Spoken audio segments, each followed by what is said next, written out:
സെക്രട്ടേറിയറ്റിന്റെ മുന്നിൽ ആശാ വർക്കർമാർ സമരം തുടങ്ങിയിട്ട് 10 ദിവസമാണ്. പക്ഷെ അവരുടെ ആവശ്യങ്ങളൊന്നും സർക്കാർ കാണുന്നുമില്ല, കേൾക്കുന്നുമില്ല. കുരായണം എന്ന് അവതരിപ്പിക്കുന്ന കഥയുടെ പേര് ആശയില്ല, വർക്ക് മാത്രം.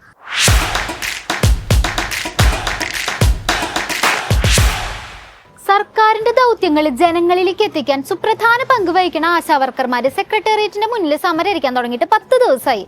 ജീവിക്കാൻ വേണ്ടിയാണ് സമരം എന്നാണ് അവരുടെ പ്രധാന മുദ്രാവാക്യം തന്നെ.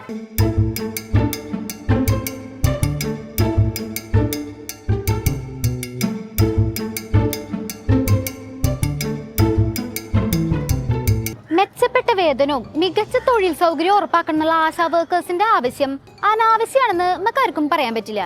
ഇമ്മക്കാർക്കും പറയാൻ പറ്റില്ല എന്നല്ല, അതിന്ന് ഒരു കൂട്ടരെ മാറ്റി നിർത്തണം കേട്ടാ. സർക്കാരിനെ, ആരോഗ്യ വകുപ്പിനെ, അവരുടെ കണ്ണില് ആശാ വർക്കേഴ്സിന്റെ പല ആവശ്യവും അനാവശ്യമാണ്. ഓണറേറിയം ഇപ്പോൾ നൽകുന്ന, ഞാൻ പറഞ്ഞല്ലോ, എല്ലാ സ്റ്റേറ്റ്സും രാജ്യത്തുള്ള മുഴുവൻ സംസ്ഥാനങ്ങളും നോക്കിയാൽ ഏറ്റവും കൂടുതൽ ഓണറേറിയം നൽകുന്നത് കേരളമാണ്. അതിന് ഇവിടുത്തെ പ്രശ്നം പറയുമ്പോ എന്തിനാ മിനിസ്റ്റർ അപ്പുറത്തെ വീട്ടിലേക്ക് ഒഴിഞ്ഞു നോക്കണത്? മറ്റ് സ്റ്റേറ്റിനെ കണക്കിലെടുത്തുകൊണ്ടാണ് ഇവിടെ ചെയ്യുന്നതെങ്കിൽ മറ്റ് സ്റ്റേറ്റിൽ പല കാര്യങ്ങളും ചെയ്യുന്നുണ്ട്. 2020 മുതൽ വിരമിക്കുന്ന ആശമാർക്ക് പശ്ചിമ ബംഗാൾ 3 ലക്ഷം രൂപ കൊടുക്കുന്നു. 2024 അത് റിവൈസ് ചെയ്തിട്ട് 5 ലക്ഷമാക്കി വർദ്ധിപ്പിച്ചു. കേരളത്തിൽ കൊടുക്കാൻ തയ്യാറായിട്ടുണ്ടോ? അവിടെ അപകടം പറ്റുന്ന ആശമാർക്ക് 2 ലക്ഷം രൂപ ധനസഹായം നൽകുന്നുണ്ടോ? കേരളത്തിൽ കൊടുക്കുന്നുണ്ടോ? 7000 രൂപയാണ് ആശാ വർക്കർമാർക്ക് ഓണറേറിയം കിട്ടുന്നത്. ഇന്നത്തെ കാലത്ത് 7000 രൂപ കൊണ്ട് എന്തൊക്കെ ചെയ്യാൻ പറ്റുന്നത് നമുക്ക് ആലോചിച്ചാൽ മനസ്സിലാവും. മാത്രമല്ല, മാനദണ്ഡ പ്രകാരമുള്ള 10 ജോലികൾ ചെയ്തില്ല വെച്ചാല് അതിന്ന് കാശ് കുറയ്ക്കുകയും ചെയ്യും. അതെ, സാധാരണക്കാരന്റെ സർക്കാരെന്ന് പറഞ്ഞാൽ മാത്രം പോരാട്ടോ, ഇടയ്ക്കൊക്കെ അത് പ്രവൃത്തിയിലും കാണിച്ചു തരണം. ഈ ധനപരമായിട്ടുള്ള കാര്യമാണ് ഞാൻ ആശമാരോട് പറഞ്ഞു. അത് ധനവകുപ്പുമായിട്ട് കൂടി നമുക്ക് ചർച്ച ചെയ്യാം. ബഹുമാനപ്പെട്ട ധനവകുപ്പ് മന്ത്രിയോട് ഈ വിഷയം അദ്ദേഹത്തിന്റെ ശ്രദ്ധയിൽ കൂടി പെടുത്താം എന്നുള്ളതാണ് പറഞ്ഞിട്ടുള്ളത്. ശരി, മിനിസ്റ്റർ ഇതുവരെ പുറപ്പെട്ടില്ലേ? കാലം കുറച്ചായില്ലേ ആശാ വർക്കർമാർ അവരുടെ ആവശ്യങ്ങളും പ്രശ്നങ്ങളൊക്കെ ഉന്നയിക്കുന്നത്? എന്നിട്ട് സമരം ശക്തമായി പറയാ അറിയില്ല. ഇങ്ങനത്തെ കാര്യങ്ങളൊക്കെ ധനവകുപ്പിനോടാണ് ചോദിക്കേണ്ടതെന്ന്. എന്നാ ധനവകുപ്പെങ്കിൽ ധനവകുപ്പ്, ധനമന്ത്രി പോന്നോട്ടെ, എന്തെങ്കിലും ഒരു സൊല്യൂഷൻ പറയും. ആശാ വർക്കർമാരുടെ ഒരു ഭാഗം ഒരു സംഘടനയുടെയാണ്. ആശാ വർക്കർമാരുടെ കാര്യത്തിനകത്ത് തൊട്ടു മുമ്പിൽ ഒരു വർഷം മുമ്പ് ഉൾപ്പെടെ അവരുടെ കുറച്ച് കാര്യങ്ങളിൽ അധികം കൊടുത്തിട്ടുണ്ട്. ഇവർ വിചാരിക്കുന്നത് ഓരോ ബഡ്ജറ്റിലും കുറച്ച് പറയുമായിരിക്കും എന്ന് വെച്ചിട്ട് സമരം ചെയ്യുന്നത്. അങ്ങനല്ല, ആശാ വർക്കർമാർ സ്കീം വർക്കർമാരാണ്. അതിനെന്തിനാണ് ഇത്ര പുച്ഛം വാരി വിതരണത്? അവരവർക്ക് അവകാശപ്പെട്ട വേതനത്തിന്റെ കാര്യമില്ല ചോദിക്കണേ. ശമ്പളം കൊടുക്കുന്നതിന്റെ ശമ്പളമല്ല, അവർക്ക് ഒരു ആനുകൂല്യമാണ്, ഒരു സ്പെഷ്യൽ അലവൻസ് ആണ്.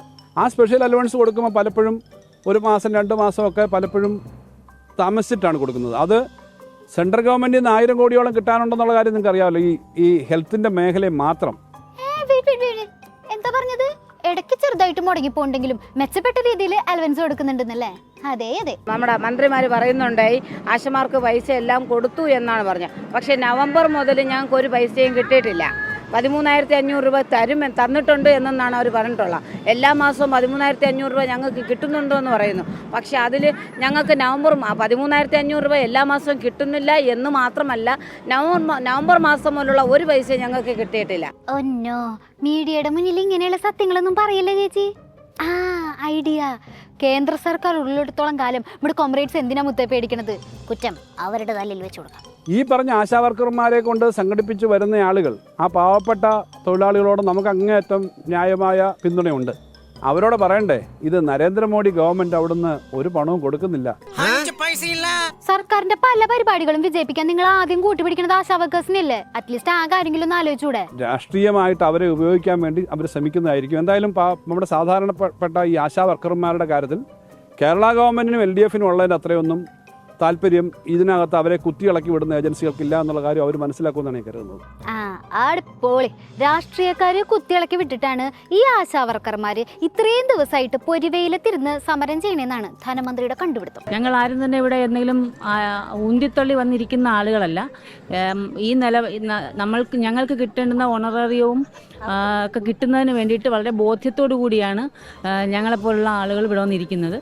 ഞങ്ങൾക്ക് അത്ര ബോധ്യപ്പെടാത്തതെന്ന് പറയുന്നത് മന്ത്രിയുടെ അറിവില്ലായ്മയാണ്. സ്ത്രീകളാണ് നിരക്കണ ഒരു സമരത്തിനെ കുറിച്ചിട്ട് ഒരു മന്ത്രി പറയേണ്ട മറുപടിയാണോ ഇത്? പോട്ടെ, ഇടതുപക്ഷ അനുഭാവമുള്ള ഒരു സർക്കാരിന്ന് വരേണ്ട മറുപടിയാണോ ഇത്? ലേശം ആ നിരാശ മാറ്റി യഥാർത്ഥ ആശ, പ്രതീക്ഷ അവരുടെ ജീവിതത്തിൽ പുലരണമെങ്കിൽ അവരെ മനുഷ്യരായി പരിഗണിക്കണം. മനുഷ്യനാകുക എന്ന് പാടിയാൽ മാത്രം പോരാ, മുദ്രാവാക്യം വിളിച്ചാൽ പോരാ, അത് സർക്കാരിന്റെ നയങ്ങളിൽ പ്രകടമാവണം. നമ്മുടെ ജീവിതത്തിൽ അത് അനുഭവേദ്യമാകണം.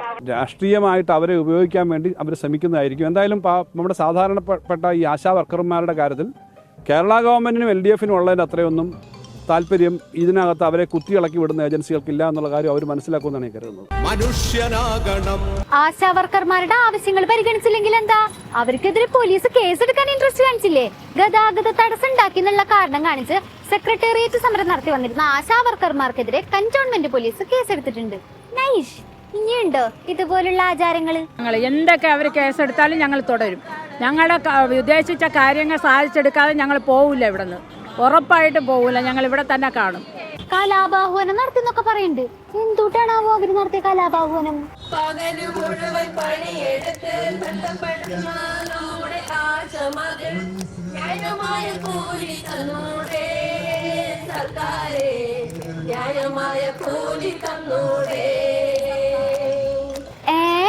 പാട്ടുപാടി സമരം ചെയ്യുന്ന ഇത് കലാപാഹ്വാനം തന്നെ. സമരത്തെ തുടർന്ന് 2 മാസത്തെ ഓണറേറിയം സർക്കാർ അനുവദിച്ചിട്ടുണ്ട്. അത് പറ്റില്ല, വേതന വർധനവിന്റെ കാര്യം പരിഗണിച്ചാലേ സമരം നിർത്തുന്നാണ് ആശാ വർക്കർമാർ പറയുന്നത്. മനുഷ്യനാവണം മനുഷ്യനാവണം എന്താവോ ഇടയ്ക്കിടയ്ക്ക് ഈ പാട്ട് എനിക്ക് ഓർമ്മ വരും. അപ്പോ ഈ കാര്യങ്ങളിൽ കൃത്യമായിട്ടുള്ള തീരുമാനം വേഗത്തിലെടുക്കാൻ മാത്രമേ നമുക്ക് പറയാനുള്ളൂ കേട്ടാ.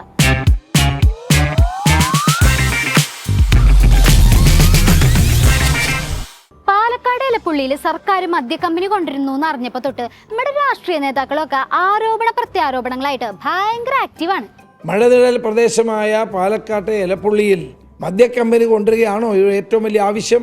മഴനിഴൽ പ്രദേശം, അതായത് മഴയുടെ അളവ് ഗണ്യമായിട്ട് കുറവുള്ള പ്രദേശം, ആ പ്രദേശത്തെക്കുറിച്ചും അതിന്റെ പ്രകൃതി രീതികളെ കുറിച്ചൊക്കെയാണ് താത്വികമായി ചെന്നിത്തലാജി സംസാരിക്കുന്നത്. ഇത് മഴനിഴൽ പ്രദേശമാണ് എന്നും വെള്ളം ലഭിക്കില്ല എന്നും പറഞ്ഞ ആളുകളെ ഇളക്കി വിടാനുള്ള ശ്രമമുണ്ടായപ്പോൾ മഴവെള്ള സംഭരണി ഉൾപ്പെടെയുള്ളവ പദ്ധതിയുടെ ഭാഗമാണ് എന്ന കാര്യം വ്യക്തമാക്കിയിരുന്നു. അതല്ല രാജശേട്ടാ, മഴയില്ലാത്ത സ്ഥലത്ത് മഴവെള്ള സംഭരണി, അതിലൊരു ഔചിത്യക്കുറവില്ലേന്നാണ് അവർ ചോദിക്കുന്നത്. ഒരു സ്വകാര്യ കമ്പനിക്ക് വേണ്ടി ഒരു മന്ത്രി ഇത്രയും വാദമുഖങ്ങൾ നിരത്തുന്നത്, അതും ഒരു മദ്യ കമ്പനിക്ക് വേണ്ടി വാദമുഖങ്ങൾ നിരത്തുന്ന ഒരു കമ്മ്യൂണിസ്റ്റ് മന്ത്രിയായി MP രാജേഷ് മാറിയിരിക്കുകയാണ്. കാര്യങ്ങളൊക്കെ സംസാരിച്ചൊരു തീരുമാനത്തിലെത്തിക്കാന്നേ. ശരിക്കും പറഞ്ഞ രാജേഷ് അന്ധനായ ഒരാള് ആനയെ കണ്ടതുപോലെയാണ്. അല്ല, അന്ധന്റെ കാര്യത്തിൽ ചെറിയൊരു സംശയം ഉണ്ട് കേട്ടാ, ആർക്ക് എന്തുട്ടാണ് കാണാൻ പറ്റാത്തതെന്ന്. അവിടെ വിജയകരമായി മഴവെള്ള സംഭരണി ഉണ്ട് എന്ന കാര്യം അന്ന് തന്നെ വ്യക്തമാക്കിയിരുന്നു. അപ്പോൾ ബഹുമാനപ്പെട്ട മുൻ പ്രതിപക്ഷ നേതാവും ആ വാദം തള്ളിക്കളഞ്ഞു. മുൻ പ്രതിപക്ഷ നേതാവ് പറഞ്ഞത് ഞാൻ അവിടെ വന്നിട്ടുണ്ട്, അവിടെയൊന്നും മഴവെള്ള സംഭരണിയൊന്നും ഇല്ല എന്നാണ്. അപ്പൊ ചെന്നിത്തലാജി കാണാത്ത മഴവെള്ള സംഭരണി രാജശേട്ടൻ കണ്ടിട്ടുണ്ട്. രാജശേട്ടൻ കണ്ടിട്ടുണ്ട് എന്ന് മാത്രമല്ല, മാധ്യമങ്ങളൊക്കെ വിളിച്ച് നാട്ടുകാരെ മുഴുവനും കാണിച്ചു കൊടുക്കുകയും ചെയ്തു. ഈശ്വര, നല്ലൊരു കണി കാണിക്കണേ.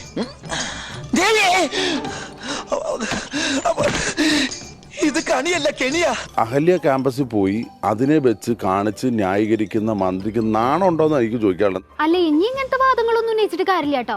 ഒരു മഴവെള്ള സംഭരണി, അതും ഏക്കർ കണക്കിന് ഭൂമിയിൽ വ്യാപിച്ചു കിടക്കുന്ന മഴവെള്ള സംഭരണി മുൻനിർത്തിയിട്ടാണ് കേട്ടോ രാജശേട്ടൻ വാദങ്ങളൊക്കെ ഉന്നയിക്കുന്നത്. MP രാജേഷിനെ വെല്ലുവിളിക്കുകയാണ്.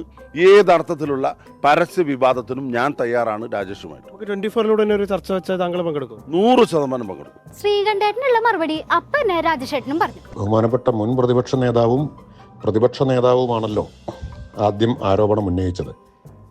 ഇപ്പോൾ അവരതിനെക്കുറിച്ച് മിണ്ടുന്നുമില്ല. അപ്പോൾ അവര് സംവാദത്തിന് തയ്യാറാണെങ്കിൽ വരട്ടെ, അതിന് തയ്യാറാണ്. 24 ന്യൂസ് അവര് സംവാദത്തിന് വിളിച്ചാൽ ഞാൻ വരാൻ തയ്യാറാണ്. അതായത് ഇപ്പുറത്ത് പ്രതിപക്ഷ നേതാവും മുൻ പ്രതിപക്ഷ നേതാവും, ഇപ്പുറത്ത് രാജശേട്ടൻ. അങ്ങനെ നമുക്ക് എലപ്പുള്ളിയെ കുറിച്ചും മഴവെള്ള സംഭരണിയെ കുറിച്ചൊക്കെ വിശദമായിട്ട് സംസാരിക്കാം. അദ്ദേഹം എന്നെ എന്തോ സംവാദത്തിന് വിളിച്ചു എന്ന് പറഞ്ഞു. ഞാന് സംവാദത്തിന് PK ശ്രീകണ്ഠൻ MPയെ നിയോഗിക്കുകയാണ്. എനിക്ക് വേണ്ടി രമണൻ ഗോദായിലേക്ക് ഇറങ്ങുന്നതാണ്. ഇപ്പൊ അങ്ങനെയായ നിങ്ങളല്ലേ പറഞ്ഞത് അത് മഴനിഴൽ പ്രദേശാണെന്നൊക്കെ, പിന്നെ എന്തിനാ പേടിക്കണത്? അവിടുത്തെ MP ആണ് അദ്ദേഹം തയ്യാറായിട്ടുണ്ട് സംവാദത്തിന്. അതുകൊണ്ട് പാലക്കാട് MPയുമായിട്ട് അദ്ദേഹം സംവാദം നടത്തട്ടെ, അതാണ് ഏറ്റവും നല്ലത്. എന്നോട് സംവാദം നടത്തേണ്ട കാര്യമില്ല. സാരമില്ല രമണ, നിന്നെ പിരിയുന്ന ദുഃഖം ഈ മുതലാളി സഹിച്ചോളാം. അദ്ദേഹത്തിനാണല്ലോ എന്നേക്കാൾ കുറെ കൂടി ഗ്രൗണ്ട് റിയാലിറ്റി അറിയാവുന്ന ഒരാള്. രണ്ടുകൂട്ടരും ചർച്ചയ്ക്ക് തയ്യാറാണ്. പക്ഷേ ഗോദയിൽ ഇറങ്ങാൻ ഒരു വിമ്മിഷ്ടം പോലെ. ചർച്ചയ്ക്ക് വരുമോ അതോ നൈസായിട്ട് ഒഴിഞ്ഞു മാറുമെന്ന് നമുക്ക് കാത്തിരുന്ന് കാണാം.